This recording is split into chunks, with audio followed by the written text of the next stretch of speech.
tempo que o povo passou no deserto, por questões provavelmente sanitárias mesmo, né? Então o povo ficou algum tempo sem o ritual da circuncisão. Logo que se entra na terra prometida, então Josué diz: agora nós vamos celebrar o ritual da circuncisão. Então logo depois de transpor o Rio Jordão, os homens são circuncidados.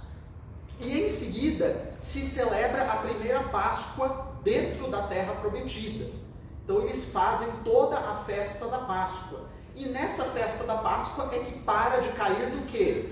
Para de cair o maná, exatamente. Então o maná para de cair do céu, por quê? Porque a partir de agora eles já estão dentro da terra prometida, eles comerão dos frutos da terra prometida. O maná para de cair do céu nesta celebração da Páscoa. Então isso mostra a fidelidade de Josué ao ritual prescrito pela lei.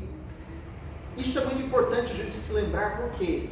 Porque na promessa feita por Deus a Josué, está contida uma condição, né? Qual é a condição? Eu estarei contigo se você cumprir a lei, né? Então, para que o povo vencesse todas as batalhas, tudo que estava prescrito na lei teria que ser cumprido. Quem combate não é simplesmente o exército. Quem combate é Deus fazendo uso do exército.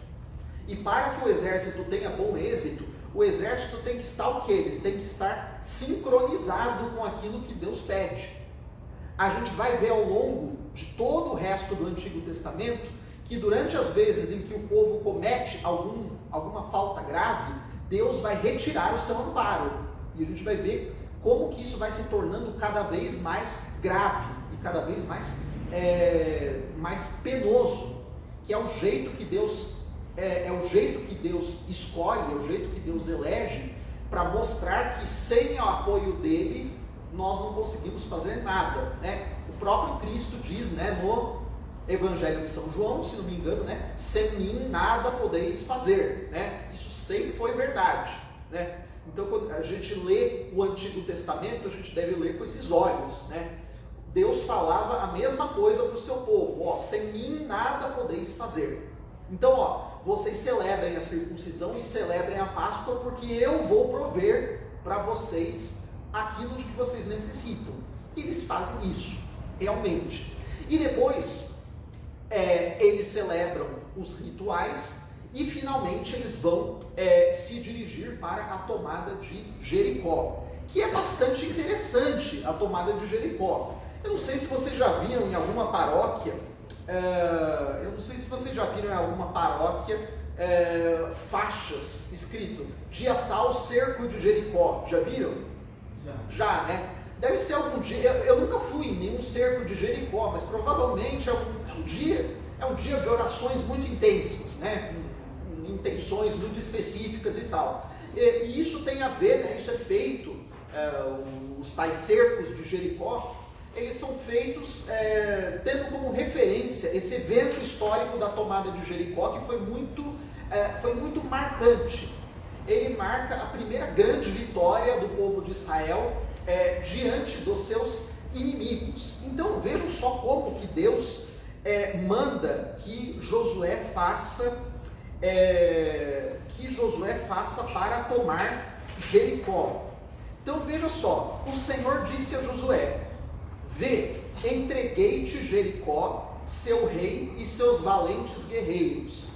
Essa frase, pessoal, vocês vão ler ao longo de todo o Antigo Testamento. Quando Deus está do lado do povo, quando Deus vai dar a vitória ao povo, ele diz o seguinte: entreguei-te a cidade, o rei e os guerreiros, né? Então Deus já vai garantir de antemão a vitória. Vê, entreguei-te Jericó, seu rei e seus valentes guerreiros. Como que isso deve ser feito? Então, dai volta à cidade, vós todos, homens de guerra, contornai toda a cidade uma vez. Assim farás durante 6 dias. 7 sacerdotes tocando 7 trombetas irão adiante da arca. No 7º dia dareis 7 vezes volta à cidade, tocando os sacerdotes a trombeta. Quando o som da trombeta for mais forte, ouvirdes a sua voz, todo o povo soltará um grande clamor e a muralha da cidade desabará. Então o povo tomará de assalto a cidade, cada um no lugar que lhe ficar defronte. Então, o que Josué vai mandar fazer? Ele vai mandar o povo dar voltas na cidade, todo mundo quietinho, durante 6 dias.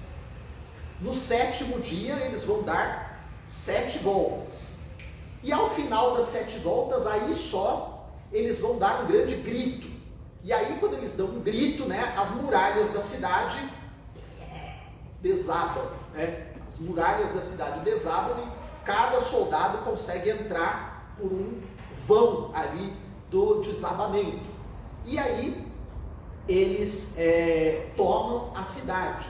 E realmente eles honram a promessa que tinham feito a Raabe, né? Os homens que tinham feito a exploração, eles falam com Josué para que ela fosse poupada. Isso realmente é feito. E aí eu contei para vocês qual será o destino glorioso desta mulher.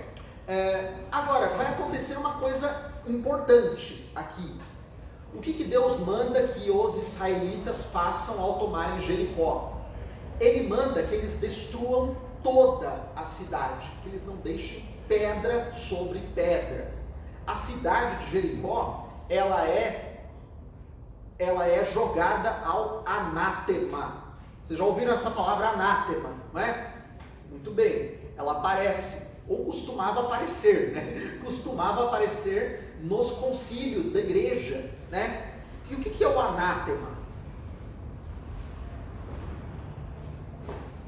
O anátema é uma ordem de destruição. É uma ordem de destruição dentro da qual não se deve poupar nada. Então a cidade de Jericó, ela é votada ao anátema. Quer dizer, a cidade deveria ser destruída e seus habitantes passados a fio de espada. Nossa, mas que Deus violento, né? Deus não é amor, né? Vocês já ouviram isso, né? Deus é amor, mas ele não é amor, não é o amor da música do Roberto Carlos. É isso que a gente tem que gravar, né? A gente tem que gravar isso com muita clareza. O amor de Deus não é o amor da música do Roberto Carlos. É um amor um pouquinho diferente. A gente precisa entender as coisas. Como eram esses povos que habitavam na terra de Canaã? Eu vou ter que falar uma coisa que é politicamente incorreta, mas que precisa ser dita, né?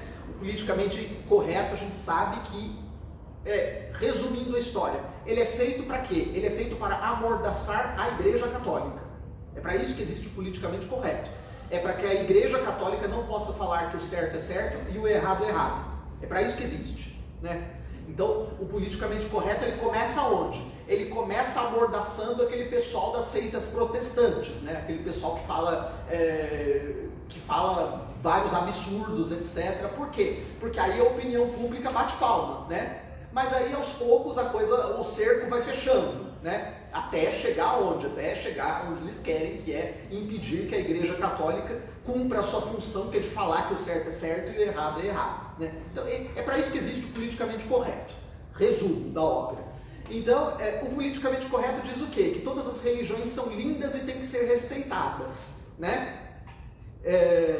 Tudo é lindo, tem que ser respeitado. Ah, não, mas é a cultura deles, né? É a cultura deles e você não pode falar mal. Você está sendo preconceituoso, né? Então, a pior coisa do mundo é você receber esse rótulo, né? Se conseguirem colar esse rótulo na sua cabeça, aí, meu irmão, você está encrencado, né? Se conseguirem colar o rótulo de preconceituoso, você está encrencado. Dique. Você queria falar alguma coisa? Ah, não, eu achei que você tinha levantado a mão. Enfim, se conseguirem colar esse rótulo, aí a pessoa tem sérios problemas. Mas o que eu vou dizer é o seguinte, existem religiões que têm costumes que são errados e que são imorais e que são nocivos.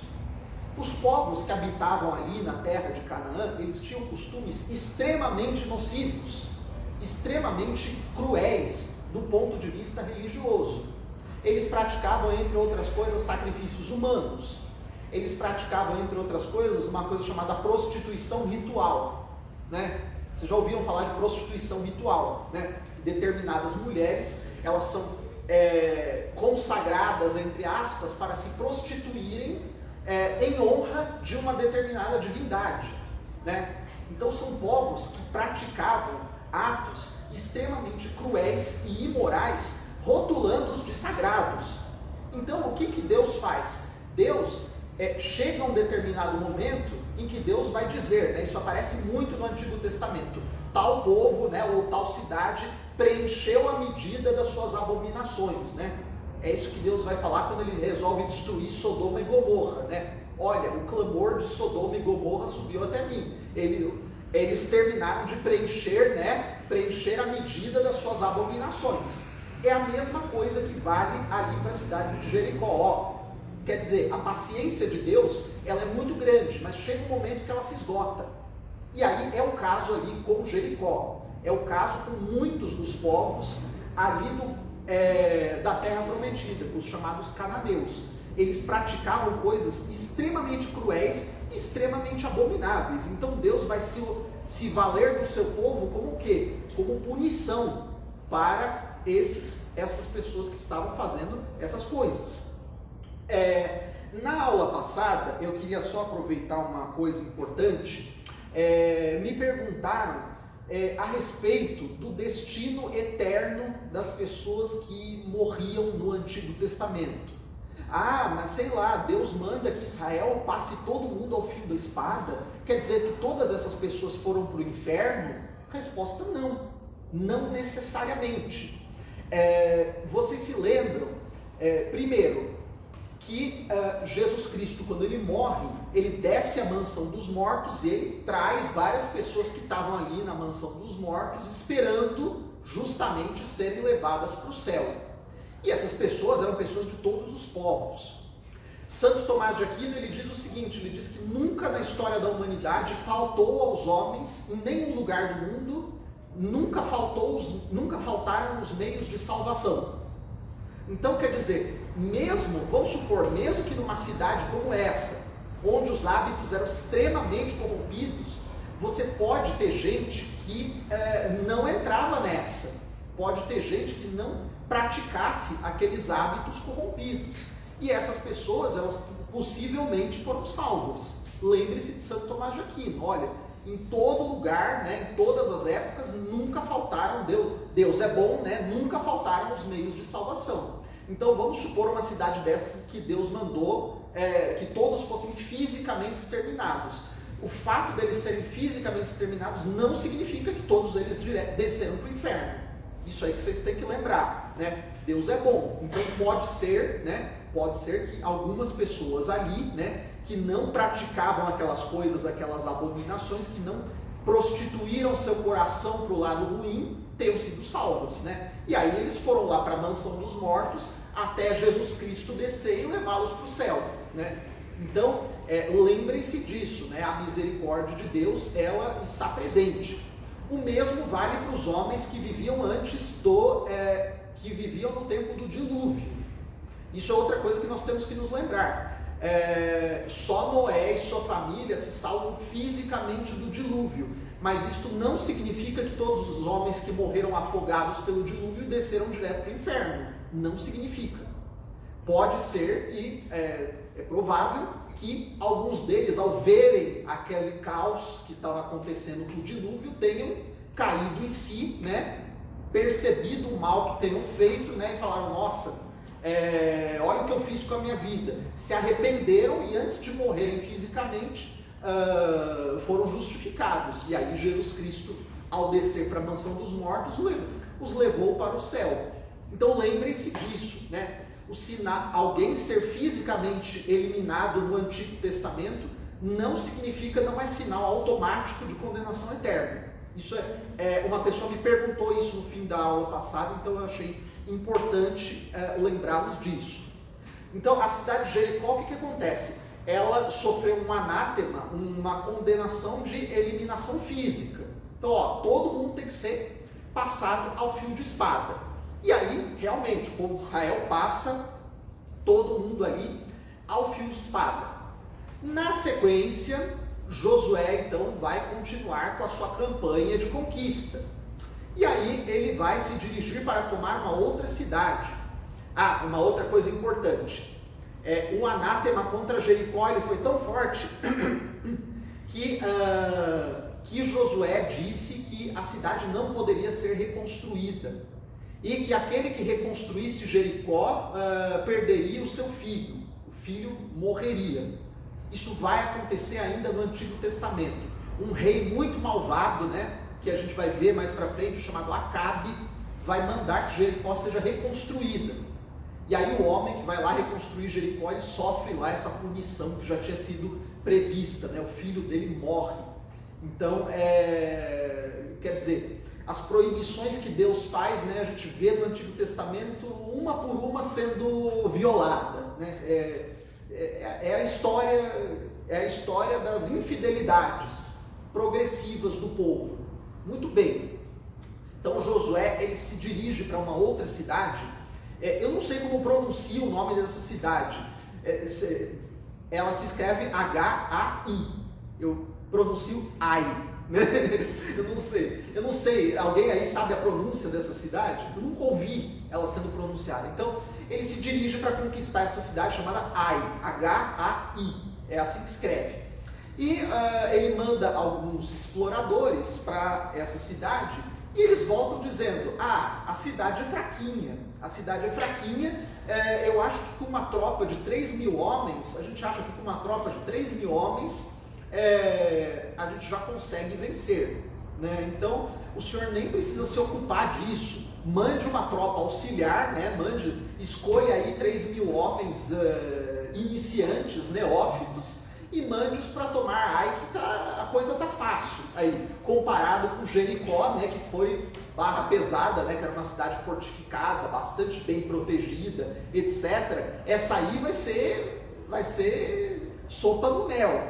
Muito bem. Josué, então, ele dá fé ao que os homens, os exploradores disseram e manda lá uma tropa auxiliar de 3.000 homens para tomar a cidade de Ai. E vai acontecer? Vai acontecer que essas tropas, eles perdem 36 soldados. E ao perderem 36 soldados, eles meio que despirocam, eles meio que ficam loucos e começam a correr para todo lado. Entram em debandada, né? Então eles sofrem lá uma derrota humilhante e fragorosa, né? E aí fica lá uma situação toda melindrosa, uma coisa muito estranha. E aí Josué faz o quê? Ele, que era um homem muito virtuoso e muito fiel a Deus, ele rasga suas vestes, se coloca ali na frente da Arca da Aliança, enche a cabeça de cinzas e entra em luto. E aí ele pergunta para Deus, né, por que o povo estava sendo punido desse jeito, né? Por que essa punição tinha recaído sobre ele, etc. e tal. Um historiador que eu li para preparar essa aula, ele diz uma coisa interessante. Ele fala que qualquer outro comandante militar, por exemplo, um Alexandre o Grande, por exemplo, um Júlio César, por exemplo, um Carlos Magno, por exemplo, um Ivan o Terrível, um Napoleão Bonaparte, qualquer outro grande comandante militar faria o que depois de uma coisa dessas?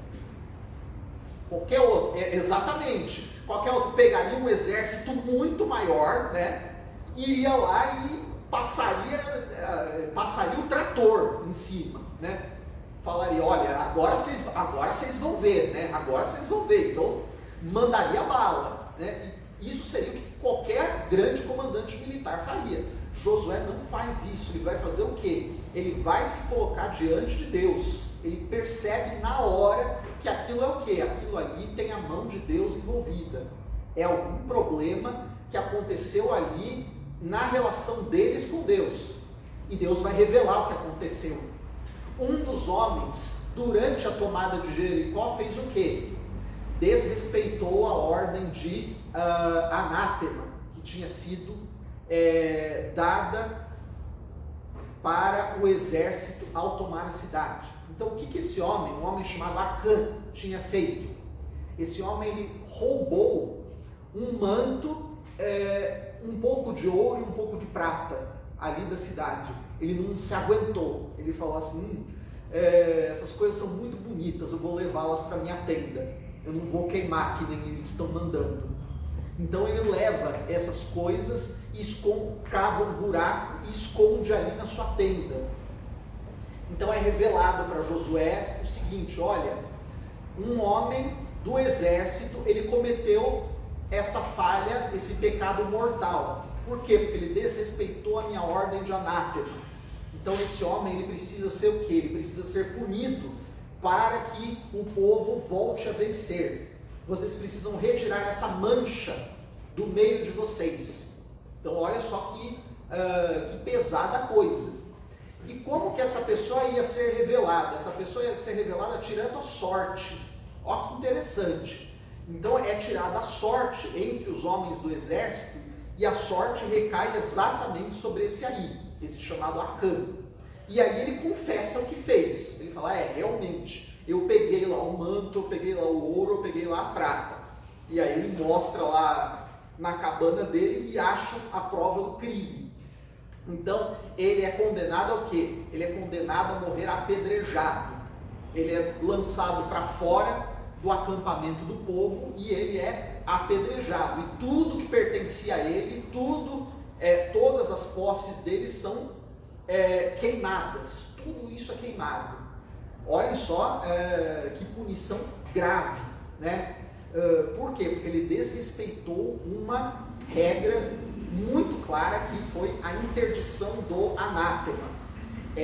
Esse historiador que eu li, já citei ele para vocês, né, o padre Darrá, ele conta que nos concílios da igreja,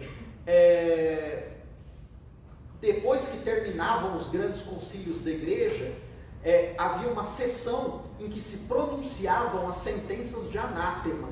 Então, quer dizer, a igreja, ela dirigia determinadas maldições contra algumas teses, contra algumas coisas, né? Então, quer dizer, essa é uma ordem de Deus que ela continua sendo dada. Algumas coisas, algumas condutas, algumas teses, algumas teorias, elas são amaldiçoadas, quer dizer, é coisa para a gente ficar longe, é coisa para a gente não botar a mão, coisa para a gente sair de perto.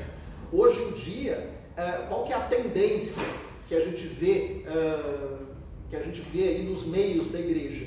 A gente vê a tendência a colocar muito em evidência o lado amoroso e misericordioso de Deus, mas esse lado também de Deus que é justo, né, que pronuncia sentenças que são justas e que são pesadas às vezes, né, ele é colocado para baixo do pano, né?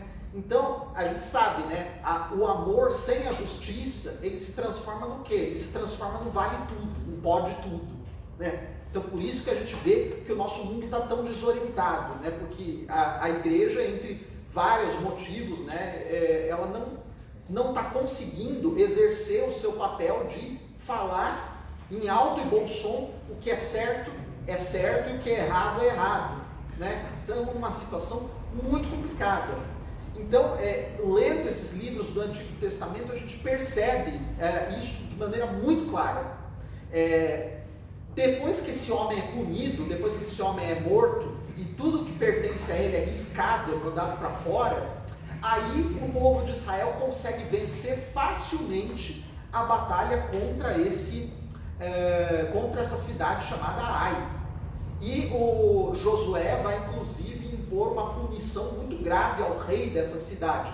Ele vai prendê-lo numa cruz, e mandar tirá-lo da cruz já morto antes de anoitecer. Novamente a gente tem que se lembrar o quê? A gente tem que se lembrar que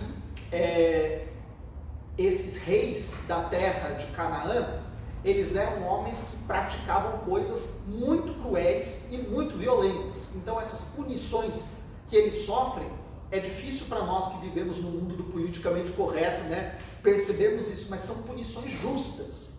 Esse livro que eu li do padre Dahá, ele conta a respeito de um dos reis dos cananeus, que fez a seguinte coisa. Ele diz que esse rei venceu uma batalha e mandou pegar 60 homens do exército vencido e cortar todos os dedos das mãos e todos os dedos dos pés. E mandou colocar eles deitados, mutilados, debaixo da mesa em que ele ia jantar, só para ficar vendo o sofrimento de todos.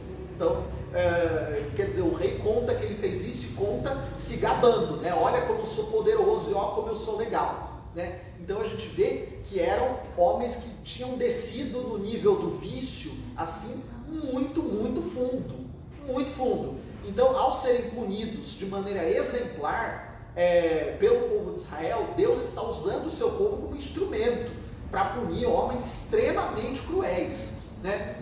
Então não é a cultura deles, ó que lindo, né? Não é assim. Existe coisa que é errada, né? Então não dá para a gente cobrir com o manto do relativismo cultural determinadas coisas, né? Então você mutilar as pessoas para botar debaixo da sua mesa, para ficar rindo, assim, não tem muito como justificar isso, né? É meio difícil. Você jogar criança viva dentro de uma fornalha, né? Porque você acha que o seu Deus está pedindo, não rola, né? Não tem como justificar isso.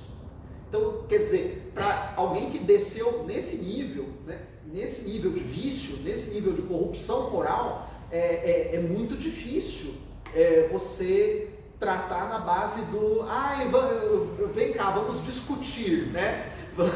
Vamos discutir. É que nem aquele capítulo dos zumbis em Brasília, né? Vem cá, você já leu Roger Scruton, né? Uma coisa assim, né? Aí o sujeito vai lá e come o coração do outro, né? É meio difícil você tratar no argumento, né? Então, nessas situações, só um castigo muito pesado é que acorda as pessoas, né? Então, esses suplícios que o povo de Israel impôs a esses reis, eles serviam para quê? Eles serviam para chamar a atenção de todo mundo que estava ali perto. Chamar a atenção o quê? Deus está punindo vocês por causa do jeito que vocês se comportam. É muito pesado isso, mas tem que ser dito. Muito bem. Feito isso, Josué, então, ele vai enfrentar uma grande batalha na sequência. Ele vai enfrentar uma batalha contra uma coalizão de muitos exércitos. Esses exércitos, eles vão ser comandados por uma tribo chamada os Jebuseus. Já ouviram falar deles? Os Jebuseus. Entre outras cidades que os Jebuseus governavam, estava justamente a cidade de Jerusalém. Olha só que interessante. Os Jebuseus, eles tinham a cidade de Jerusalém. Quer dizer, essa cidade ela é mais antiga que a dominação de Israel na Palestina, né? Ela já existia antes. Então ela era dominada pelos Jebuseus. Esse povo vai reunir então uma gigantesca coalizão de vários exércitos para enfrentar Israel. E o que vai acontecer? Deus vai se manifestar a Josué e dizer: vocês não precisam ter medo, porque vocês vão ganhar essa batalha, porque eu estou com vocês, eu entreguei os inimigos nas suas mãos. E nessa batalha vão acontecer 2 milagres muito grandes, né? 2 milagres muito interessantes. O primeiro deles é que primeiro o povo de Israel já vai começar destruindo tudo, né? Já vai investir contra os exércitos inimigos e colocar todo mundo para correr. E quando esses exércitos inimigos começam a correr, o que acontece? Cai uma chuva de pedras, né? Uma chuva de granizo, mas é um granizo grosso, sabe? Começa a cair uns paralelepípedos do céu em cima do exército inimigo, né? Então, é uma intervenção milagrosa muito clara. Deus, então, não apenas bota a desordem no exército inimigo, mas ele dá uma força ali material, né? Começa a cair as pedras do céu. E aí vai acontecer um outro milagre muito interessante aí nessa batalha, que é o famoso milagre, né, que está no livro de Josué, de que o sol parou, né? Lembram disso? Já ouviram falar? Muito bem, né? Então, no meio da batalha, o que Josué vai pedir a Deus? Josué vai pedir que Deus torne o dia mais longo, para que eles consigam terminar essa batalha, para que eles consigam dar cabo dos inimigos. Então, o que ele vai fazer? Ele vai no meio da confusão, ele vai se dirigir ao sol e ele vai pedir que o sol pare, ele pare o seu curso. Então o sol vai realmente parar o seu curso durante um tempo extra, para que eles terminem de dar cabo ali dos seus inimigos.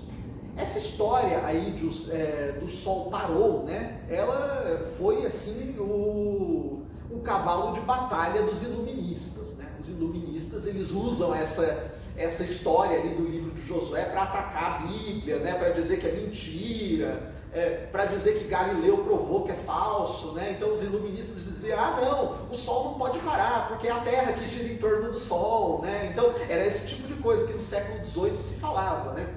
Então, no fim do século XIX, um papa chamado Leão XIII, né, que vocês já ouviram falar dele, né, um papa muito importante do fim do século XIX, ele escreveu uma encíclica dizendo, olha, né, ele teve que explicar, né, qualquer um que tivesse um pouquinho de boa vontade, né, conseguiria entender isso, mas o papa teve que explicar. Ele falou, olha, quando no livro da Sagrada Escritura está dizendo que o sol parou, o que a gente tem que entender é o seguinte, para o homem que está aqui na Terra, parece que é o sol que está caminhando. Então os homens falam, o sol levantou e o sol se pôs, né? O sol está se movimentando.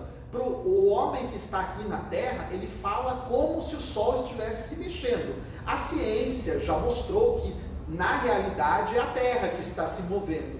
Mas nós devemos ler esse livro da Sagrada Escritura do ponto de vista do homem que está com os pés aqui na Terra, né? Então é a linguagem do homem que está com o pé aqui na Terra, né? Não é a linguagem do Galileu, é isso. Então o Papa teve que explicar, né? É aquele momento vergonha alheia, né?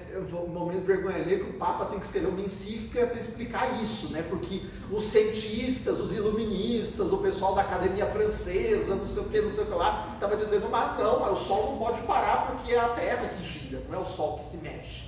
Então, enfim, mas esse milagre ele vai dar muito o que falar, né? Ele vai dar muito o que falar, ele vai ser bastante atacado, vai ser bastante debatido, mas ele tem um significado simbólico importante. Por quê?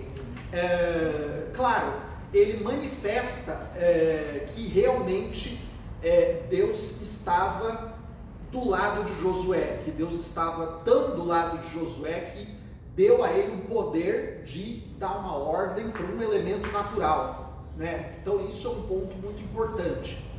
Mas quando um milagre desse porte acontece, geralmente Deus faz algum milagre assim por um motivo maior, né?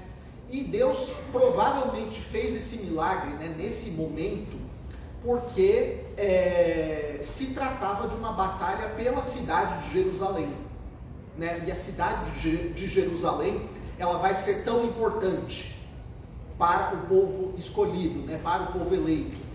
E por causa disso, então, que Deus provavelmente faz esse milagre, né? Por quê? Porque se tratava da batalha por Jerusalém. Então ali ele tinha que dar um sinal ainda mais claro que os outros de que aquela batalha era muito importante. Mesmo Israel vencendo os jebuseus e todos aqueles confederados com eles, mesmo assim, os jebuseus continuaram dominando uma parte da cidade de Jerusalém. Eles só vão ser expulsos dessa parte da cidade de Jerusalém pelo rei Davi, né? Inclusive o rei Davi vai compor um salmo maravilhoso quando ele tomar a parte alta da cidade de Jerusalém, né? E aí ele leva a Arca da Aliança ali para essa parte da cidade de Jerusalém, que é justamente o Monte Sião, né? Ali, esse salmo provavelmente todos vocês conhecem, já ouviram várias vezes na missa, etc e tal, né? Que o rei Davi compôs depois que Israel finalmente expulsa os jebuseus ali da região alta de Jerusalém. Então eles ficam ali durante vários séculos, mesmo depois de perderem essa batalha, certo? Isso é muito importante. Outra coisa que vai acontecer como resultado dessas conquistas de Josué, coisa muito, muito, muito importante, é a seguinte, e que vai ter repercussões na história da humanidade como um todo. Parte desses povos cananeus que vão ser derrotados, eles vão fazer o quê? Eles vão sair dali e vão fundar outras cidades. E alguns desses povos, eles vão tomar o caminho do Egito. E depois de tomar o caminho do Egito, eles vão sair do Egito e vão para o oeste da África. E esses povos, eles vão fundar mais tarde uma cidade muito importante chamada Cartago. Essa cidade chamada Cartago, vocês já ouviram falar dela, né? Já ouviram falar dela que ela vai travar duas guerras muito importantes contra Roma. Como se chamam essas guerras? Púnicas. Exatamente, as guerras púnicas, né? A primeira e a segunda e a terceira guerras púnicas. Esses povos, então, que fundam Cartago, eles são o quê? Eles são descendentes destes cananeus que foram expulsos por Josué da terra prometida. Olha que interessante. E quem conta isso é justamente Santo Agostinho. Santo Agostinho, ele nasceu aonde? Ele nasceu em Tagaste, que era pertinho de Cartago, ali naquela região.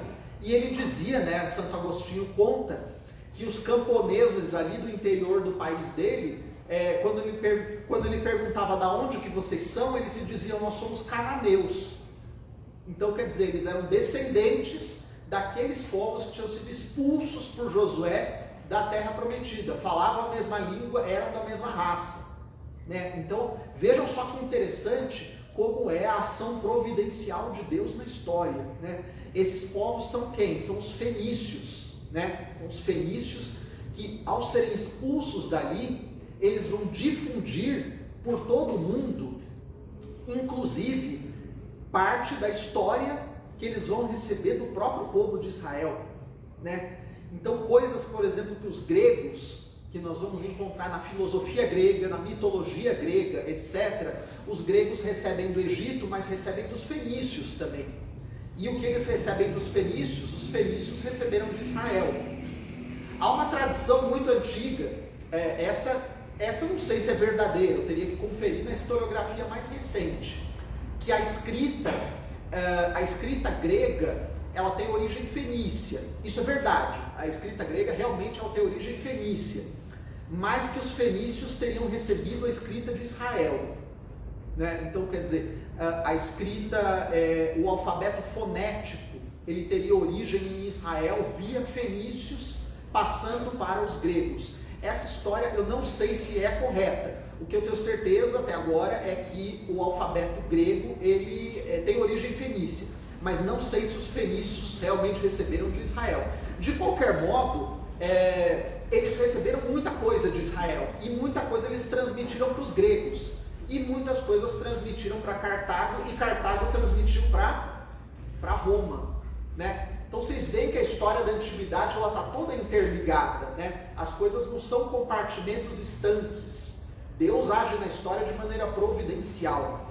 Eu já vou aqui terminando, contar duas coisas importantes, duas últimas coisas importantes. Josué ele vai vencer outra grande batalha contra um grupo muito numeroso de tribos que moravam ao norte da terra prometida. E esse exército vai ser maior ainda do que a coligação dos jebuseus. E depois disso, Josué vai fazer uma coisa muito importante. Ele vai renovar a aliança que Deus havia feito com o povo no deserto. Então ele sobe até duas montanhas, ele coloca o povo no alto de duas montanhas para renovar a aliança. Só ver aqui o nome dessas duas montanhas, que é uma coisa muito importante. Então, aqui a conquista de Ai, e a renovação da aliança, que foi feita nos montes Garizim e Herbal. E nesses montes, nesses montes o povo pronuncia tanto as bênçãos quanto as maldições que Deus havia pronunciado.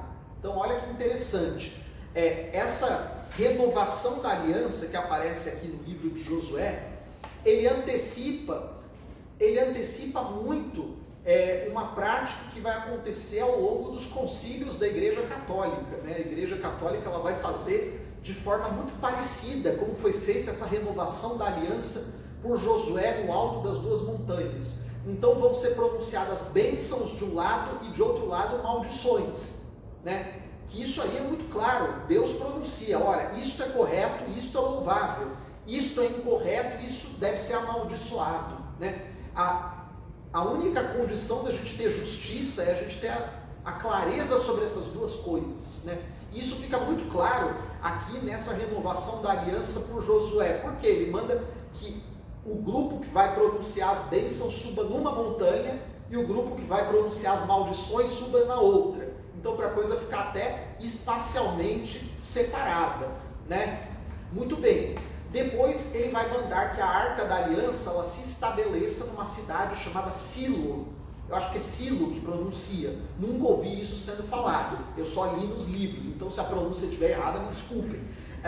Essa cidade vai ser importante porque vai ser a sede do culto do tabernáculo.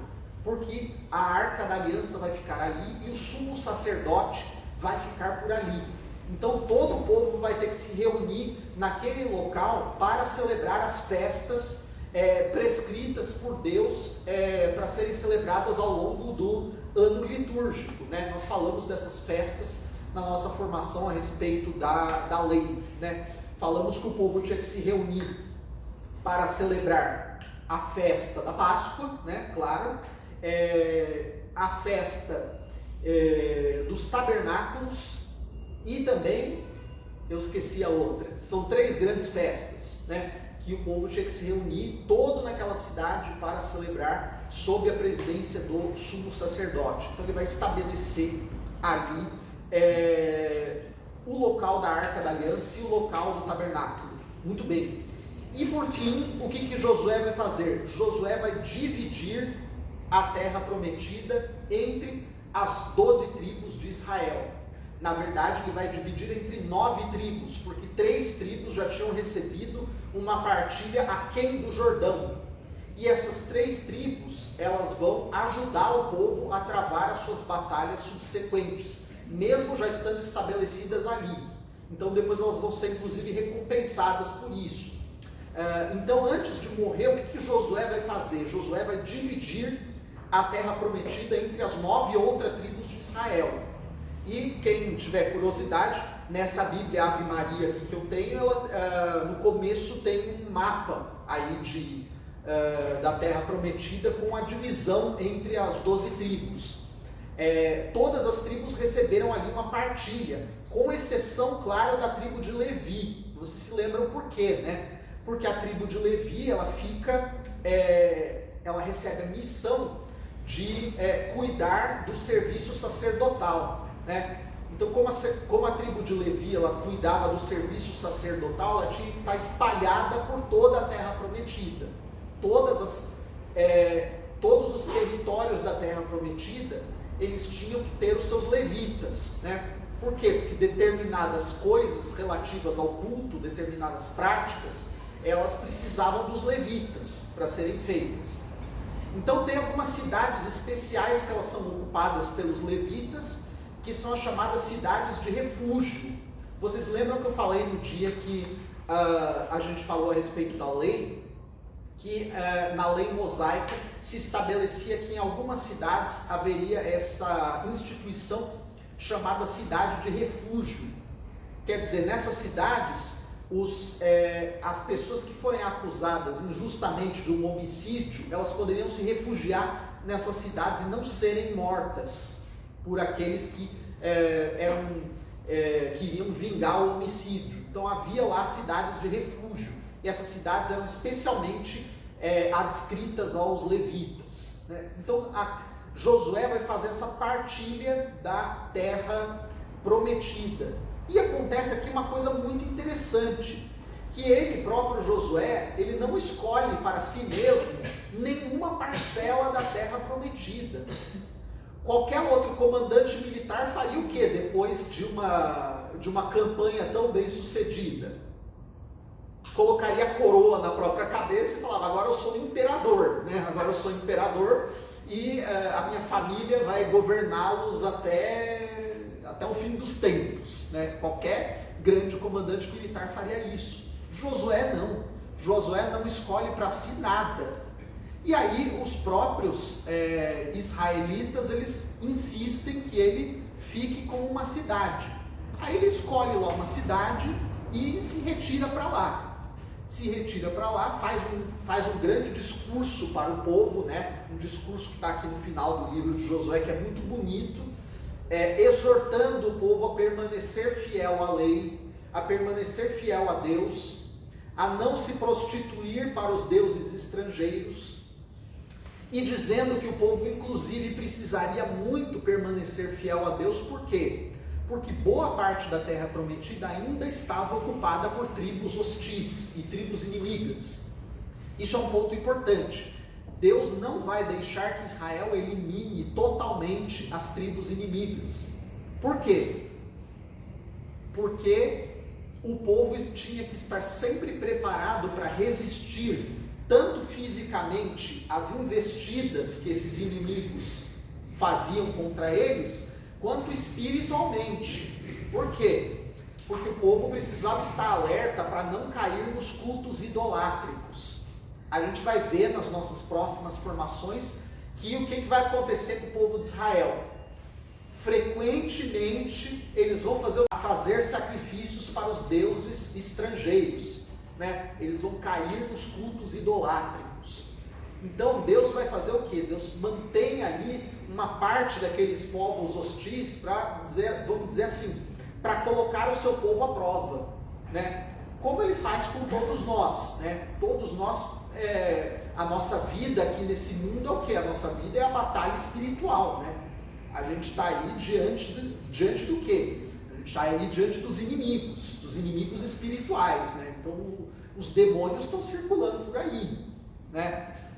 Então isso que aparece no Antigo Testamento materialmente pelos povos inimigos também é um prenúncio do que acontece para nós cristãos hoje no combate espiritual, né? Então isso é muito importante a gente ter isso em mente.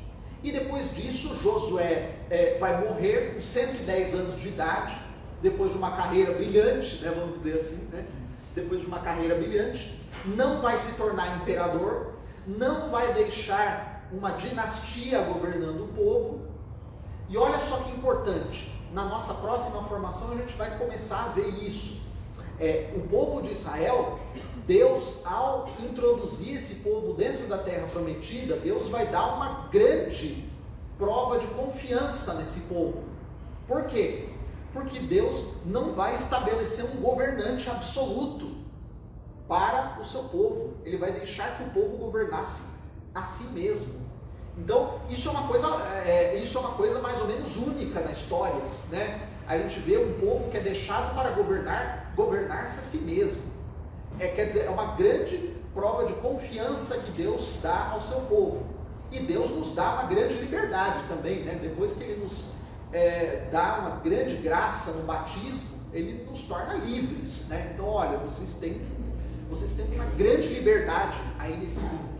Então, ao morrer Josué, ele não deixa um governante, ele não deixa um rei, ele não deixa um governo absoluto para suceder, ele deixa o povo governar-se a si mesmo. A gente vai ver como esse governo funcionava na nossa próxima aula, certo? Então eu termino a minha exposição por aqui e fico à disposição para eventuais perguntas.